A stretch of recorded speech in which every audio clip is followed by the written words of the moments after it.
গণেশ সম্পর্কে অজানা তথ্য। গণেশের জন্ম থেকে শুরু করে তার প্রথম পূজ্য হওয়া পর্যন্ত এমন বহু ঘটনা রয়েছে যা আমাদের অনেকের অজানা। আগে জেনে নেওয়া যাক গণেশের জন্মের কাহিনী। কথিত আছে, উবুটন দিয়ে একটি বালকের মূর্তি তৈরি করেন পার্বতী। এরপর তাতে প্রাণ প্রতিষ্ঠা করেন। জীবনদানের পর ওই বালককে নিজের পুত্র স্বীকার করেন পার্বতী। শুধু তাই নয়, পরম শক্তিশালী এবং বুদ্ধিমান হওয়ারও আশীর্বাদ দেন তাকে। যে সময় গণেশের জন্ম হয় তখন শিব কৈলাসে ছিলেন না। কৈলাস ফেরার পর গুফাদ্বারে একটি বালককে দাঁড়িয়ে থাকতে দেখেন।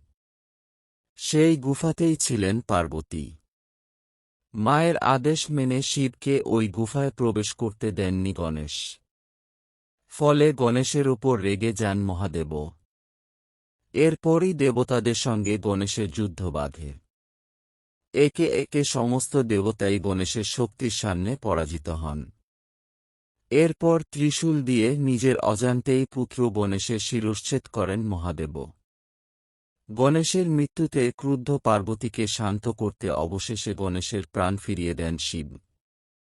হাতির মাথা ওই বালকের দেহে যুক্ত করা হয়।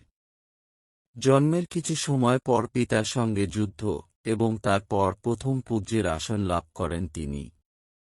কিন্তু এমন পরিস্থিতি তৈরি হয়েছিল তার জন্ম সময়ের কারণ।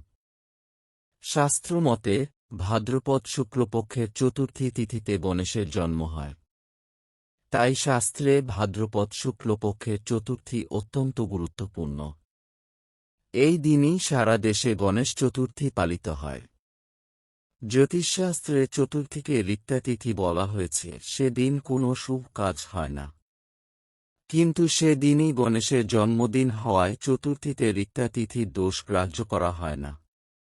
তাই সমস্ত শুভ কাজ করা যায়।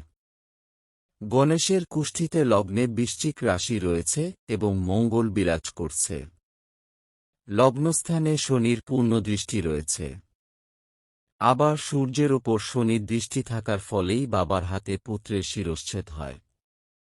গণেশের কুষ্ঠিতে লগ্ন এবং লগ্নেশে বৃহস্পতির পূর্ণ দৃষ্টি রয়েছে। বৃহস্পতি দ্বিতীয় এবং পঞ্চম গৃহের স্বামী। অন্যদিকে বুধও স্বরাশির। এ কারণে গণেশ বুদ্ধি এবং জ্ঞানের দাতা এবং প্রথম পূজ্য।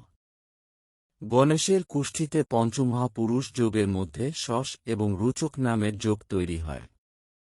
দশমেশ নিজের গৃহে রয়েছেন, তাই গণেশ শিবের গণের অধ্যক্ষ। তিনি গণাধ্যক্ষ নামেও পরিচিত। গণেশের অপর নাম বিঘ্নহর্তা, কারণ তিনি সমস্ত ধরনের বিঘ্নবাধা দূর করেন। লগ্নে অবস্থিত মঙ্গলে শনি এবং বৃহস্পতির দৃষ্টির কারণে তিনি এই ক্ষমতা পান।